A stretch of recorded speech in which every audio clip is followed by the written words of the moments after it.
In the heart of 18th century Lancashire, where church bells rang over cobbled streets and the soot of industry hung heavy in the air, a young boy named Daniel Sixsmith was baptised in Prescott in 1787. The town, once a rural settlement, was now waking to the rhythms of the Industrial Revolution. Known for toolmaking and watchmaking, Prescott sat just east of Liverpool, surrounded by collieries, canals and change. Daniel was the son of Daniel and Anne Sixsmith, and by 1808 he had married Esther Bolton at St Luke's Church in Farnworth, Widnes, a few miles short from Prescott. The marriage record tells of a quiet story. Daniel signs his name confidently. Esther leaves a simple X, the mark of many women of her time who never learned to write. They have a child together, Daniel, who was baptised on Christmas Day 1813 back in Prescott. Just 4 years later, in 1817, Daniel Sr. died, leaving behind a young family.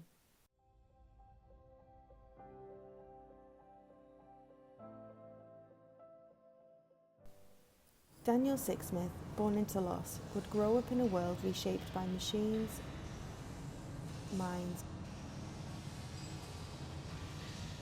and manual craft. By the time of the 1841 census, England had begun to count its people systematically. This first census recorded names, occupations, ages, and relationships, though minimal by today's standards. We find Daniel, aged 25, living at Lane's End in Prescott with his mother Esther, her new husband Joseph Graham, and his brother John. Lane's End is to the north of Prescott, and the family lived next door to the pub Sign of the Angel, an establishment they would have no doubt frequented. Both young men are watchmakers, skilled tradesmen in a town once renowned for its timepieces. In the 1800s, Prescott was a renowned centre for watchmaking, with many skilled artisans producing watch parts and movements for larger manufacturers in cities like Liverpool and London. Most watchmakers worked from small workshops attached to their homes or in shared workspaces where large windows were essential to let in natural light for the intricate, detailed work required in crafting timepieces. In 1844, Daniel marries Sarah Evans, listing himself once again as a watchmaker. The marriage record reveals an interesting note. Daniel lists his late father's occupation as a plumber, though records over the years have also called him an engineer, suggesting he was likely a man of practical mechanics, perhaps skilled in both metalwork and water systems, as industries often overlapped. In 1846, their son William was born, but a year later, tragedy returned. Daniel died in 1847, aged just 34, from disease of the glands of the bowels and exhaustion. His stepfather Joseph Graham was by his side in his final hours at their house in Lane's End.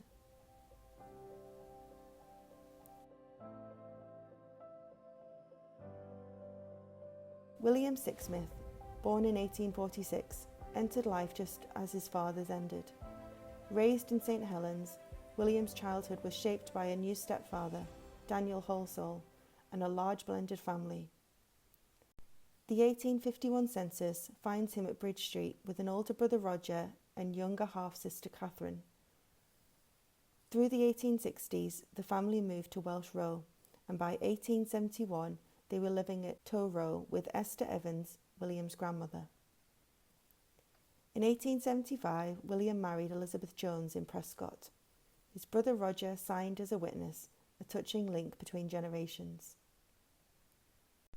By 1881, William had followed the region's dominant trade, coal mining. At 25 Welsh Row, he lived with Elizabeth and their 3 children. Over the next 20 years, the Sixsmith household swelled.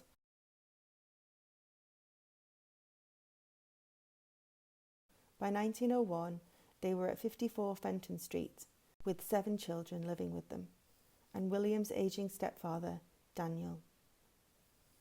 William's role had become that of a hewer, one of the most dangerous and gruelling jobs in the pit. Hewers worked at the coalface, hacking coal from rock with pick and shovel.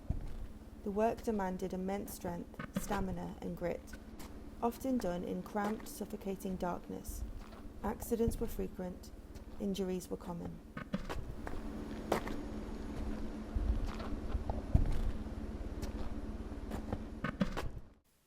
By 1911, the English census had evolved. Households now filled out their own forms in their own handwriting, revealing not only the names and jobs, but how long couples had been married, how many children were born alive, and how many had sadly passed away. William, now 65, was still working as a coal hewer, living at 524 Sutton Heath Road, with Elizabeth and 5 of their children. The census reveals a painful truth. They had 12 children, but only 9 survived. In the 1921 census, William is now a retired coal miner, having worked at Lee Green Colliery in Saint Helens. He's living with his wife and 2 sons, William and Edward.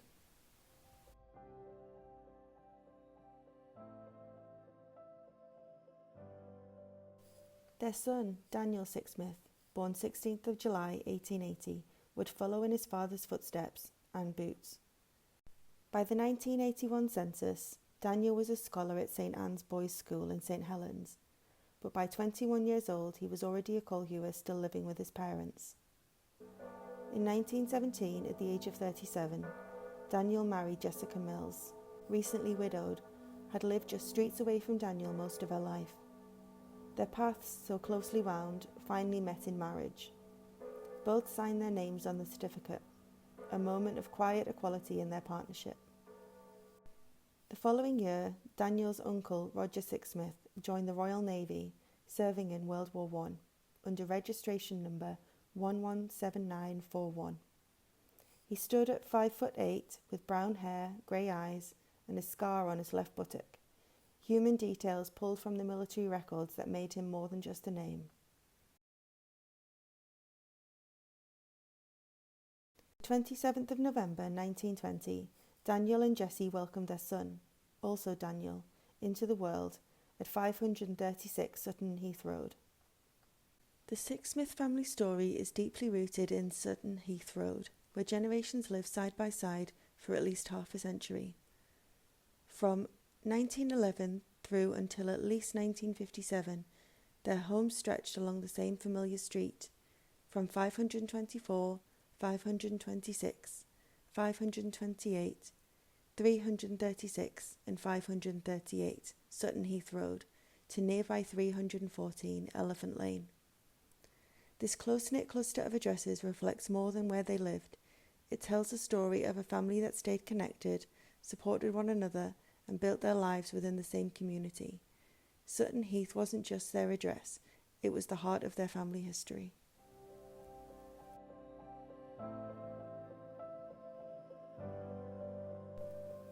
In 1925, a near-fatal accident would mark the family's history. A newspaper reported a freak incident at Jockey's Brow, a clay pit 100 feet deep. A horse-drawn trap carrying Daniel and his 2 sons, Herbert Baybutt, aged 16, and young Daniel Smith, aged 4, took fright when a goat capered nearby.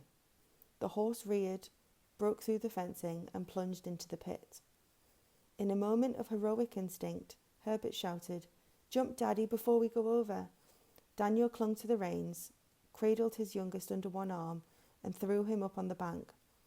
The boy caught hold of a ledge, then fell 20 feet, grasping a projecting stone, holding on for dear life. All 3 survived, bruised, shaken, but alive. The horse sadly did not. William and Elizabeth Sixsmith shared a long life together, married for 52 years. They raised 12 children, building a strong and enduring family legacy. William passed away in 1927, and Elizabeth followed just 8 years later, in 1935. Their journey together was marked by devotion, resilience, and a deep family bond that lives on through their descendants. By 1939, Daniel was living at 314 Elephant Lane in his brother Roger's household. His son, Daniel Jr., also lived there. Sadly, Jessica had passed away in 1935, just 50 years old. leaving Daniel a widower. Daniel Jr., who had been 4 at the time of the accident in the clay pit, is now 19 years old and is working in non-ferrous metal rolling. Daniel Sr. lived for another 22 years after Jessica's death, passing away in 1957 at the age of 76. His tragic death was the result of a collision with a cyclist near his home on Sutton Heath Road, and it was reported in the local newspaper. An inquest confirmed he died from brain injuries caused by the accident. From the watchmakers of Prescott to the hewers of Saint Helens, to those who escaped death at the edge of a clay pit, the Sixsmith family story is one of resilience, skill, and enduring love. It is a story of men and women who survived the mines, built homes from hardship, and left behind not just names on a census record, but a living, breathing legacy. This is their story. The Sixsmith family, a name forged in time, tempered in coal, and carried through generations.